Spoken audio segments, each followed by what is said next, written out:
किताब मेरी बहुत बाद में प्रकाशित हुई, उसका भी किस्सा चलिए मैं सुना दूंगा। जी जी।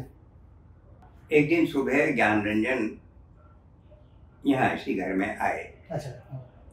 और बोले कि नरेश तुम्हारी किताब छप जाना चाहिए। तो मैंने कहा छप जाएगी। बोले यार तुमसे कितने साल से हम कह रहे हैं, तुम हर साल यही कह देते हो छप जाएगी छप जाएगी, तुम हमारी प्रॉब्लम नहीं समझ रहे।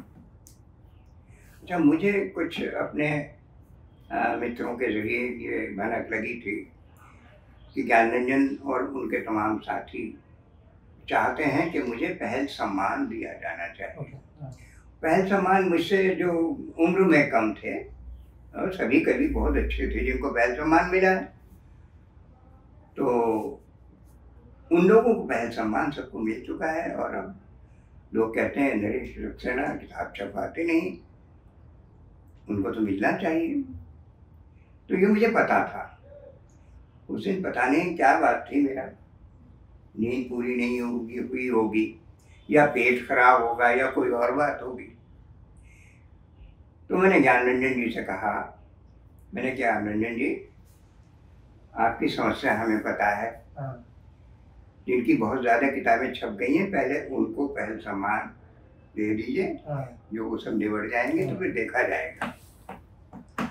तो ज्ञानरंजन जाहिर है कि मैं उनका बहुत सम्मान करता हूँ, वो जानते हैं इस बात को। लेकिन मेरा जवाब सुन करके वो आहत हुए और फिर कुछ नहीं बोला, उन्होंने चुपचाप उठे और चले गए। मेरे कहने का आशय ये था कि जिनकी किताब नहीं छपी वो कवि नहीं है आपकी नज़र में। किताब छपने से ही कवि होता है। तो जिनकी किताबें छप गई हैं उनको पहल सम्मान देते रहिए, जिनकी किताब नहीं है वो तो कवि होते नहीं। तो जाहिर है कि ये उनको, लेकिन अगली सुबह उनका फोन आया। वो जबलपुर से आए थे मुझसे मिलने। अगली सुबह उनका फोन आया कि इस वर्ष के पहल सम्मान दिए जाने का निर्णय हो चुका है और वो तुम्हें दिया जाएगा। तो मेरी कोई किताब नहीं थी।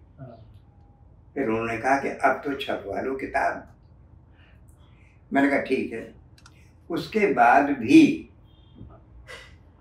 मैंने सम्मान की तिथि आने के 15 दिन पहले तक अपनी कविताएं नहीं भेजी थी। तब उनका एक बहुत ही दुखी पत्र आया मेरे पास कि तुम्हारे सम्मान का दिन मेरे तो अपमान का दिन होगा, क्योंकि मैंने कार्ड छपवा लिए हैं और कहाँ कहाँ से मैंने लोगों, दिल्ली से मैंने बुलाया है विश्वनाथ त्रिपाठी को, वो कार्यक्रम की अध्यक्षता करेंगे, तुम्हारी कविताओं पर बोलेंगे। मैंने बम्बई से निदा फाजली को बुलाया, वो तुम्हारे बचपन के दोस्त हैं। निदा फाजली जो हैं वो पुस्तक का लोकार्पण करेंगे।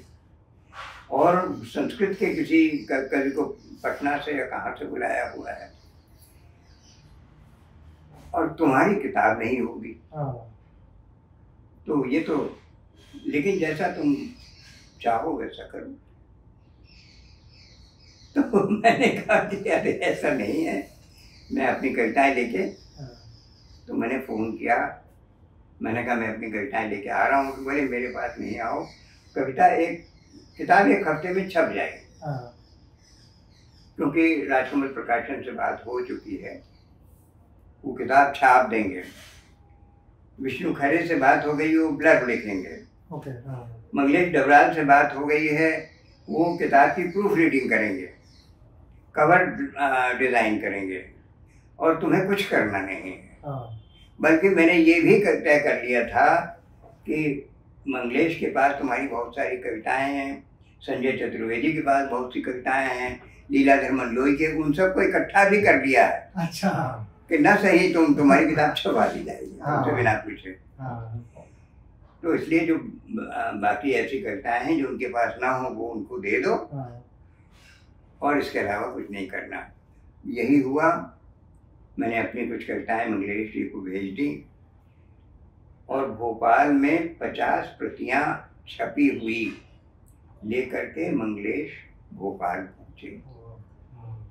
मैंने किताब को पहली बार तभी देखा जब वो छप के आ गई। न मैंने कवर देखा, न मैंने ब्लर्ब देखा, न मैंने उसकी प्रूफ रीडिंग की। तो ये पहली किताब छपी। और एक बात और बताऊं, दूसरी किताब